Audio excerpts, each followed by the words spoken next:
जे मो भाई सान भाई जे कि मशा माझी को माननीय मुख्यमंत्री तथा बीके पांडेन ताको टिकट दिंतु आम ए भिटा माटी ए पवित्र माटी ये मोहना माटी आमे ताको हजार हजार भोट संख्या में जितेबू। संसार मो ना हूँ हाड़िया कंध गजपति जिला विजु जनता दल साधारण संपादक तथा एसडीसी मेंबर आ मु जड़े आशायी प्रार्थी थी किंतु जाना पाऊँ जी हारुंट बारंबार टिकट देले आमको भल लगुना। काली माननीय मंत्री जी जोगाण विभाग मंत्री को भेटी माने प्रश्न भी करी जे जहाँ देवे नुआ रूप दिंतु मोहना भिटा माटी को दिंतु आ मोहना माटी रे जो पिला को देवे से पिला पे आमे राति दिन काम करूँ। कारण मंत्री को मु कहली दीर्घ ए वर्ष माने एबेर निर्वाचन आइले 21 वर्ष हबो मु विजु जनता दल पे काम करिछि संगठन करिछि एवं जिला परिषद प्रार्थी रे मध्य हारी जाइछि किंतु तथापि दल को मु सुदृढ़ करिवार हस्तक्षेप करिछि। मु आमे 4-5 जण थिले मध्य आमे मो जनकर ना नेउछि जे मो भाई सान भाई जे कि मशा माझी को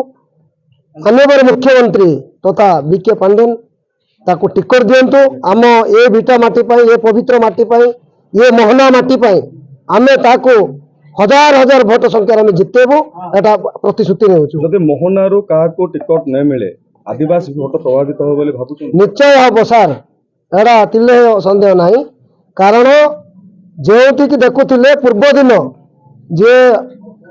बासंती मल्लिक को ये कंध जाति एकत्रित होकर जिते सेटा हूँ आपण मैंने भी देखी आपण मैंने भी जानते ये जातिर गोटे सत्यता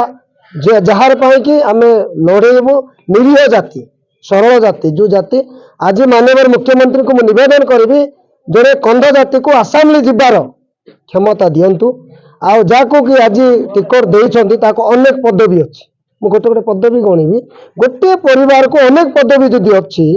अन्य लोक कौन तांको कौन पदवी देखो आज जहाँ टिकट पे डिक्लेयर कर अंतर्जामी गमा को